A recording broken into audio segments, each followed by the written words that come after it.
program to enable our young people access opportunities. And in line with your directive and the manifesto and the plan of your government, Your Excellency, we want to reap the benefits that are coming through this infrastructure.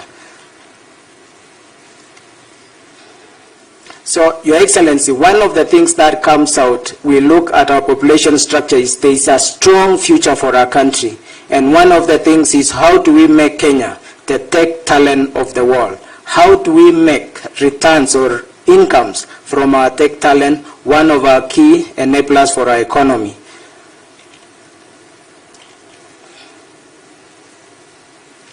Your Excellency, we looked specifically on the ICT sector, the global ICT outsourcing market. Over the years, there's been huge growth. At the moment, over $682 billion.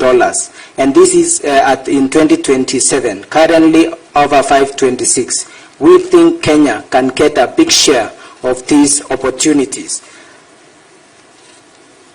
As a country, we already have the necessary infrastructure, and the 100,000 kilometers, Your Excellency, we are putting will ensure we reach every corner of this country and enable our young people access opportunities. Secondly, we are bringing all the other agencies to work with us, Ministry of ICT, Ministry of Education, industry, to build the skills and really make our country the digital talent hub of the region and be able to access the world. Your Excellency, your efforts and directive on smart devices is also going to change the opportunities, because besides the computers that we are going to deploy under this program, over 20,000, the upcoming devices, smartphones being manufactured in our country will be also channels to access jobs. There is quite a lot of work on the policy area which has been done, and Your Excellency, we are going to work with our parliamentary committees to address any gaps.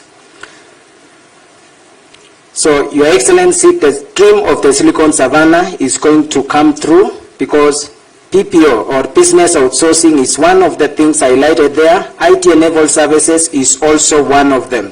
And there is quite a lot of things that have been done, and we are going to work to enhance this, including establishment of additional data centers to ensure all this generated data are well stored and processed, and also attract the global partners to this country.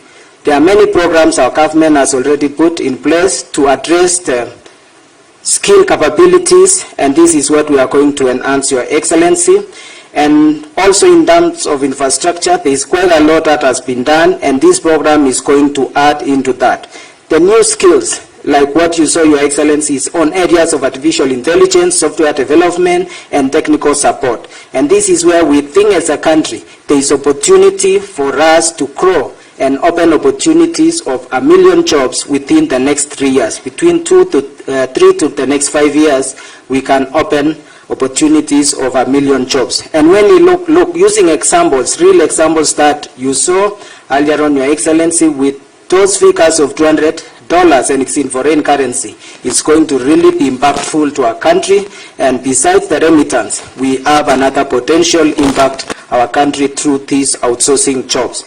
So one of the pictures of success would be the average income that we are able to get, the number of jobs that we can create, and we are going to work together with our partners to see how we can achieve this. My colleague, the CEO of this institution, has already highlighted a number of partners. We have many partners here, UNDP, Google, Intel, Oracle, and many others who are working with us. And Your Excellency, we will be requesting you to help us to champion across the world to attract more jobs, and we will have great stories in this country and aim to achieve this target. If you allow me, Your Excellency, to have one gentleman, David Waweru, to just take 1 minute and share his story. Welcome, David.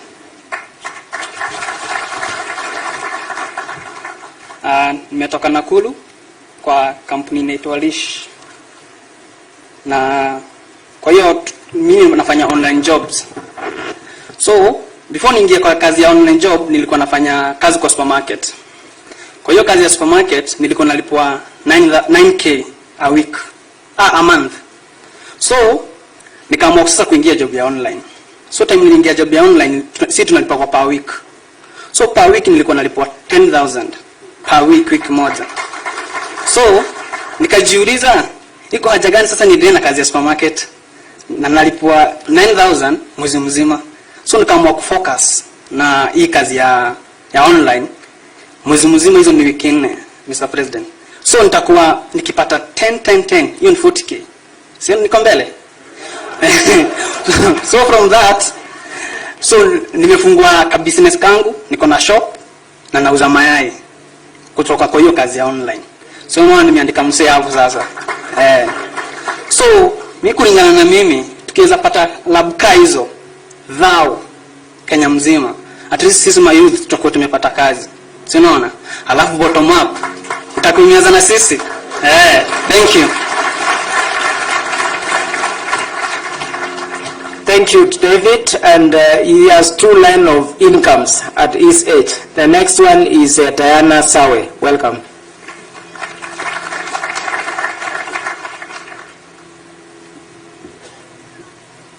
Mr. President, our distinguished guests, ladies and gentlemen, good evening.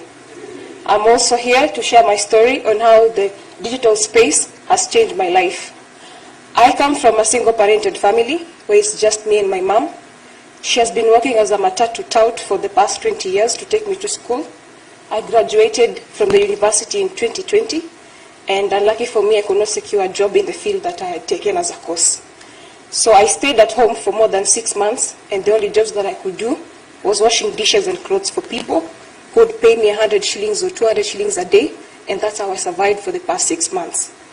And lucky for me, I got to get an opportunity to join Leash AI Labs in Nakuru, and that's where my life changed. The kind of money I earn right now is able to sustain me, my mother. I can also pay my bills, my taxes, and also I've enrolled a plan on how I can repay my HELB loan in the next 2 years. So mine is to just urge all the partners and the government that are present here that digital workspace and the online jobs is the next oil in Kenya, and we should take advantage of this opportunity to actually actualize the 1 million jobs for the youth in Kenya. Thank you.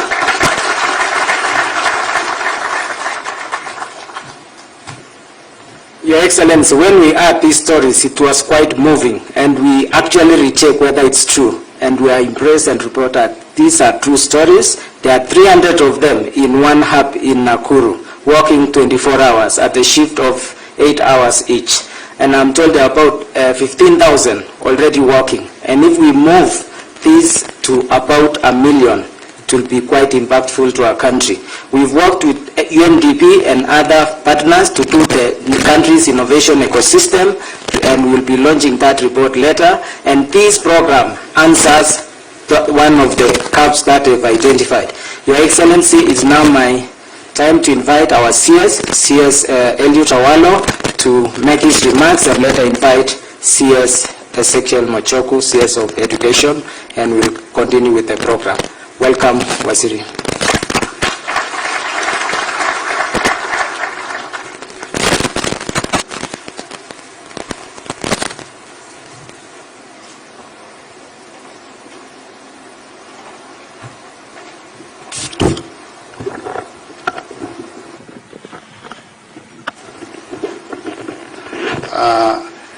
His Excellency the President of the Republic of Kenya, my colleague CS Ezekiel Machogu, honorable members of Parliament, our partners in this initiative, distinguished guests, ladies and gentlemen, good afternoon.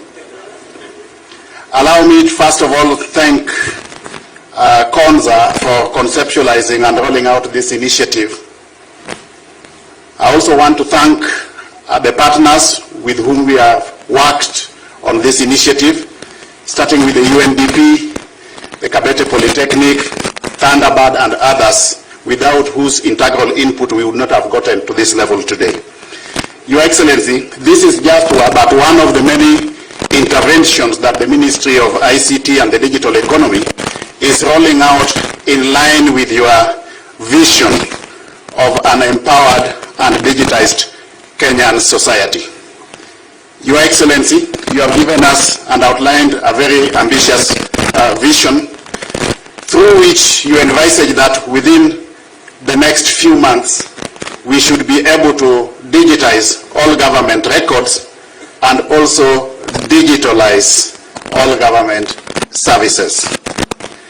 Specifically with respect to this program, Your Excellency, we envisage that if rolled out all over the country, we are going to get fundamental benefits by way of empowering our youth whom hitherto have been unemployed.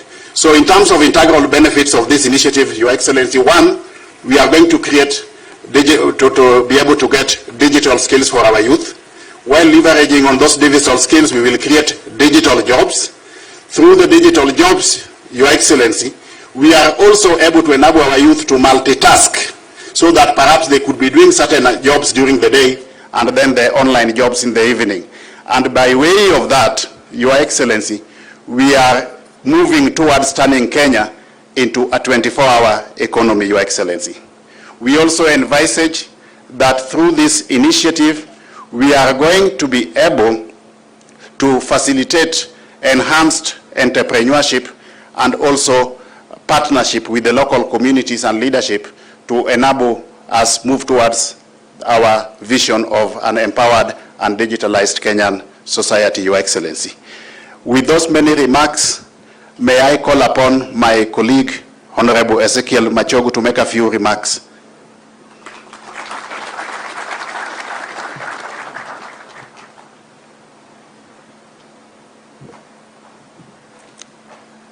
Your Excellency, Sir, the President of the Republic of Kenya, my brother Uhuru, the CS ICT, all of us here, distinguished guests. Your Excellency, this is a very special day because indeed what has been offered to us is a breakthrough, because the kind of challenges we have as a country, Your Excellency, facing the youth is mainly unemployment. And here in digital skills, once they acquire and they gain this, there is no doubt, Your Excellency, that indeed we are going to solve one of the worst problems we have in this country.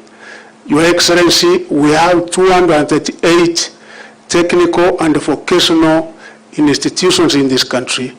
And out of those, Your Excellency, 12 are national polytechnics, one of them being Kabete, with an enrollment of almost 10,000 students at any given time.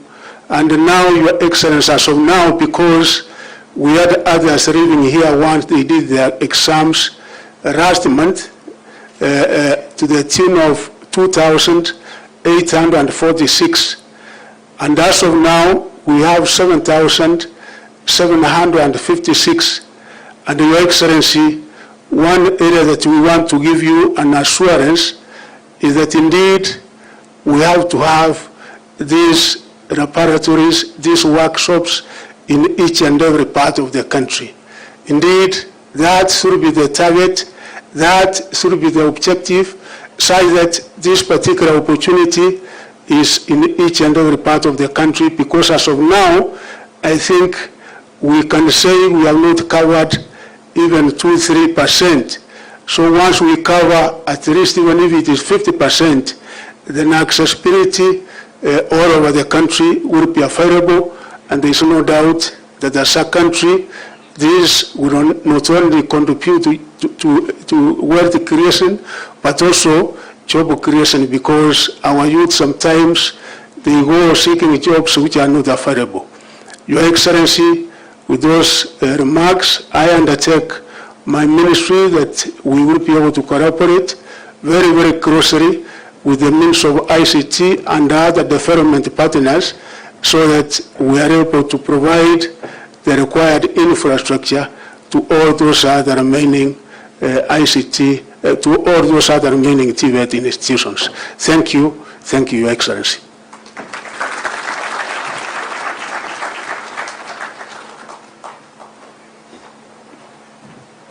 Without much ado, Your Excellency, it's now my singular honor and privilege to invite you to address the congregation. Welcome, Your Excellency.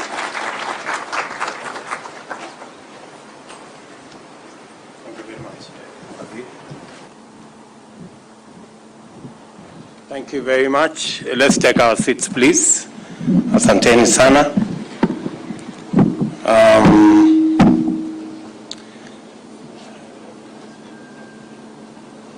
First, this is a great afternoon to be in one of Kenya's premier institutions, Kabete Technical. As has been said by Mwalimu here, I am a great believer in Tibet. And we have overseen the growth of Tibet from about 90,000 students in 2013 to close to 500,000 students now. That is a phenomenal growth, and I am very happy to be in Kabete Technical and Mwalimu and Mheshimiwa. I want to assure you that when you are celebrating 100 years, I will be here.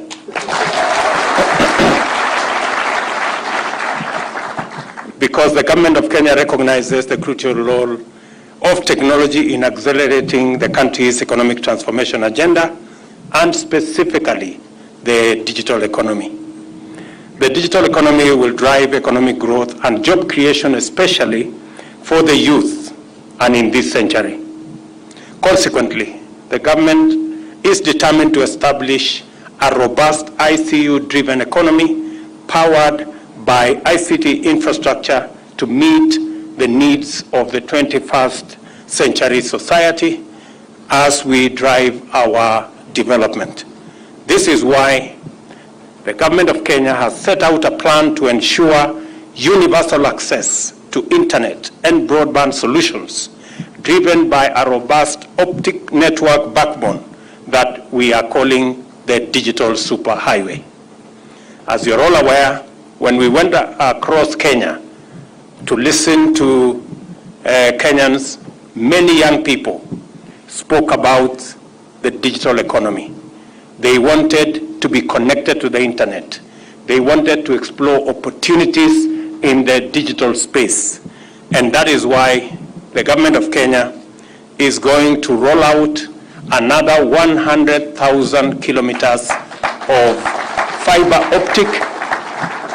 We want to make sure that every shopping center, and we have about 29,000 of them across the country, will be on internet and will have a hotspot. We want to make sure that all our schools, about 27,000 of them across Kenya, will be on internet.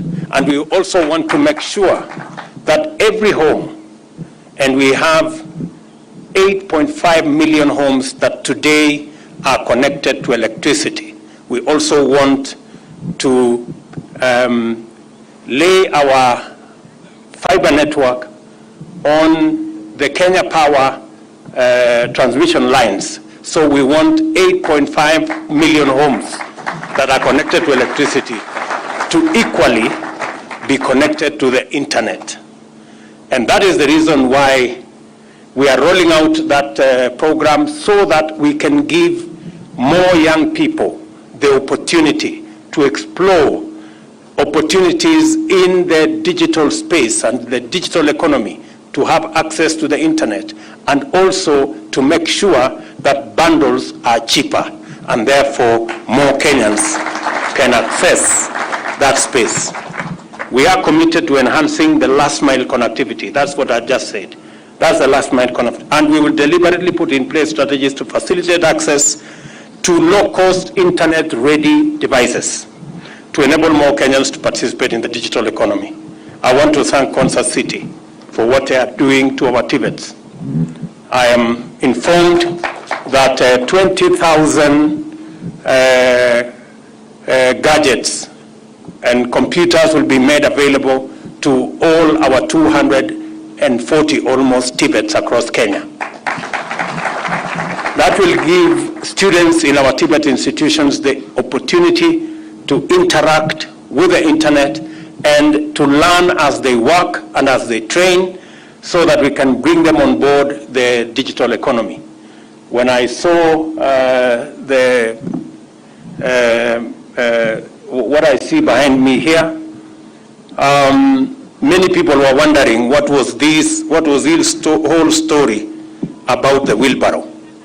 As you can see, we have digital wheelbarrows right here. And that is the connection between the superhighway, the wheelbarrow story, and the digital wheelbarrow you see behind here. In addition, the government has invested in the establishment of Konza City, of course, Africa's Silicon Savannah, and I am very proud of what is going on in the smart city, the science park, and the innovation hub that Konza has become, and which, in our estimation, we project that it is going to contribute 2% of our country's GDP once it is rolled out in full.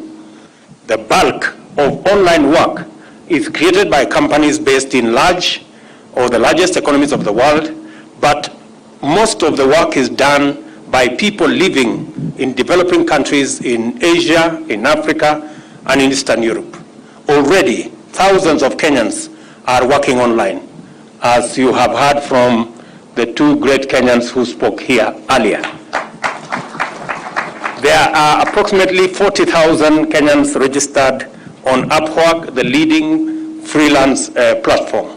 In 2014 survey, Kenya ranked 10th overall on a list of countries providing online workers, and number 1 in Africa. The digitization of government services and departments, especially at the judiciary, has also created lots of viable micro work, data entry, transcriptions, and other work in the tech space for online workers. And I wish to say here, as part of our strategy on what technology can achieve for our country and for our economy, Eliud Owalo and his team have expressed instructions that in the next 6 months, we want to have digitized all government services. There are 300 government services now available online. That is not even 10%. But in 6 months, we are going to engage the tech community, the people in the digital space, to work with us as we digitize the 5,000 or so government services, and we have given ourselves a timeline of 6 months, and I am very confident that it is going to happen, because the digital economy has the potential to enhance productivity, expand incomes, and improve the socio-economic well-being of all our people. It is creating job opportunities in new markets and increasing employment in some existing occupations. Africa's youth need the digital skills, access to technology, and markets that are essential to thrive on an increasingly digitized global economy. This is how they unlock their remarkable capacity for innovation, for enterprise, and even for leadership. And I want to say that I am truly, truly happy that we are having the conversation of our lifetime around technology, around digitization, and around the digital economy. The global IT outsourcing market, we've been told earlier, was valued at $330 billion in 2019. The market almost doubled by 2021 to $520 billion, and it is expected to reach $680 billion by 2027. And it is registering a compounded annual growth rate of 4.1%, especially between 2022 and 2027. With that kind of digital transformation, organizations have become dependent on the success of creating creative applications and extensions that IT could provide. And I dare say Kenya must be technology ready to take part in this huge 680 billion US dollars enterprise. And it is the reason why I deliberately decided that this year's Jamhuri Day is going to be profiled properly and themed as the Innovation Jamhuri Day.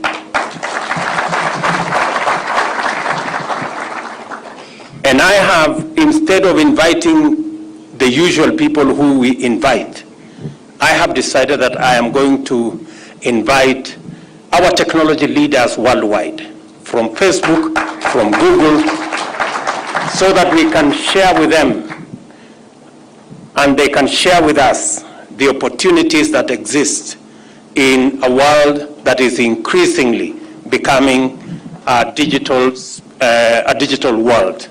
And I am very confident that from the 15,000, 40,000 people that we have working now in this space, I am confident in the next 3 years we shall have increased the numbers from the 15,000 to 1 million workers working in the digital ecosystem.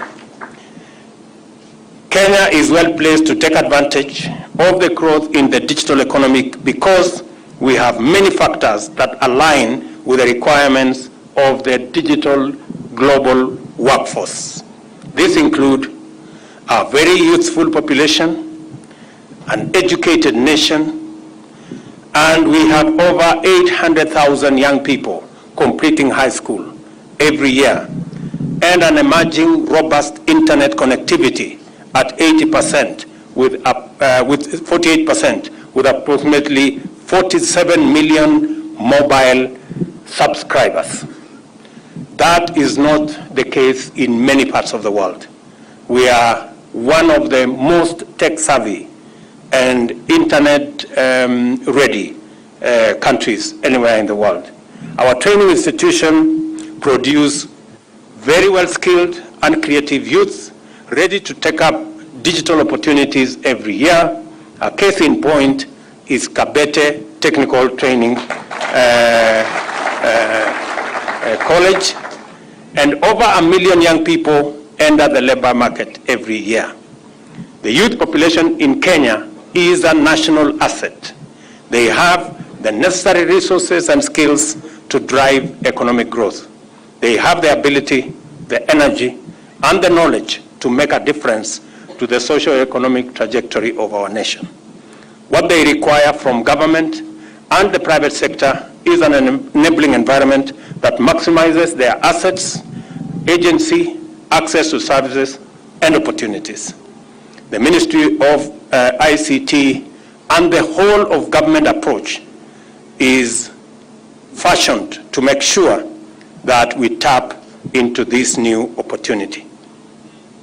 Added onto the Ajira story and all the programs, including the one we are launching around now, the main goal of this Jitume program is to empower over 1 million youth to become reasonable income earners in the next 3 to 5 years. And I want to say that the government of Kenya is going to be mobilized in all ways to make sure that this program succeed. Jitume program seeks to complement and build on the success made by the existing digital enablement program, commonly known as Ajira Digital and Kenya Youth Empowerment Program, by targeting the key challenges raised above: connectivity, DeFi's access, skills and opportunity, in a program that will target Kenyan youth, starting with the Tibet sector and the innovation ecosystems in the country. And I want to thank UNDP for working with some of our organizations to deploy technology and to work with some of our institutions and some of our private sector bodies to ensure that we begin the journey to roll out digital work around the country. Congratulations, and I want to know from UNDP what additional government support that you need for you to actualize that space, as I do for all the other institutions that are working with us around this space. Ladies and gentlemen, as I have said, I think all our ducks are aligned in the right place. We have our young people that are equipped appropriately. We're going to roll out the digital superhighway to make sure that young people in every part of Kenya have access to the internet, and they have internet-ready devices that can assist them connect to the job market.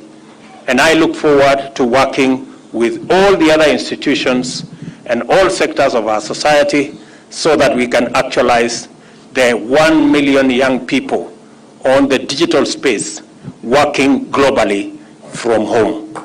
Thank you very much. I wish you well, and may God bless you. Asanteni sana. Asante kwa ruhusa